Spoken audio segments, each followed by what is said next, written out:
Good afternoon, everyone. Today we will make skillet fried potatoes with garlic sausage. Here are my ingredients, guys. Potatoes, garlic sausage, salt, black pepper, extra virgin oil, onions, and garlic. This is a budget-friendly food, guys. Now I will start slicing the potatoes and garlic sausage. Then after that, we will start cooking. Hello everyone! Today we will start cooking.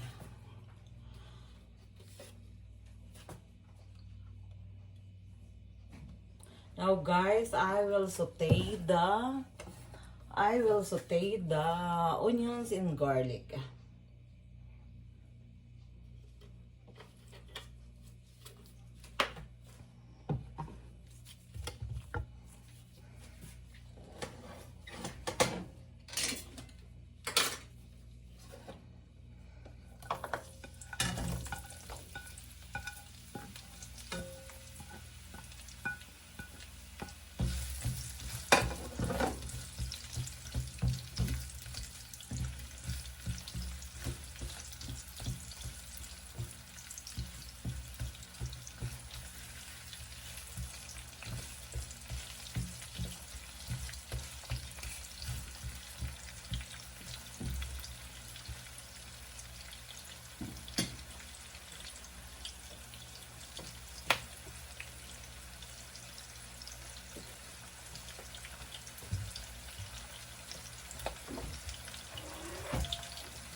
Now guys, we will put the black pepper. I will put 1/2 tablespoon.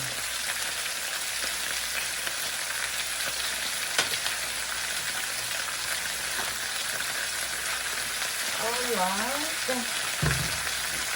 Yeah, pepper.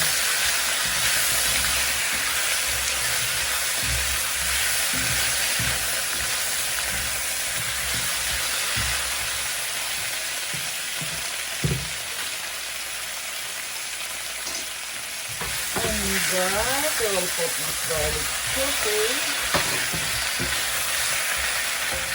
It is just easy and simple. Easy, simple cooking.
we will add water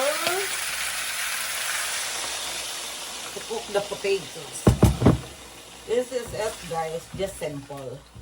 And we'll wait for the potatoes to become tender. And that's all. But these potatoes is a yellow potatoes. So it takes a while to cook.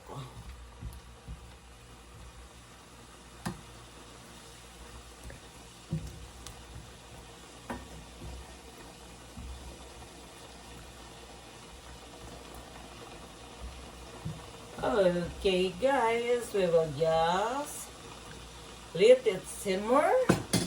We will let it simmer to cook the potatoes.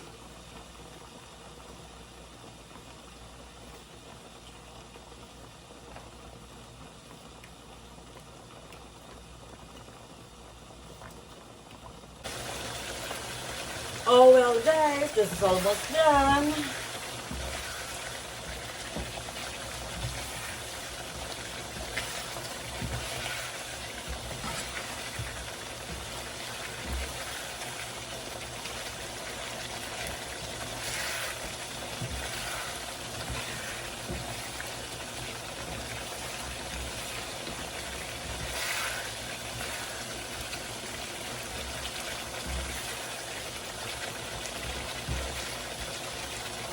Almost done.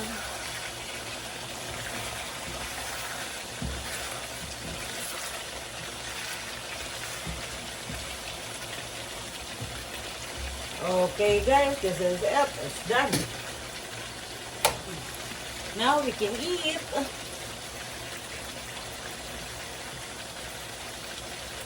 Hello everyone, time to eat. This is my fried potatoes skillet with garlic sausage, guys. Thank you for watching. Bye-bye.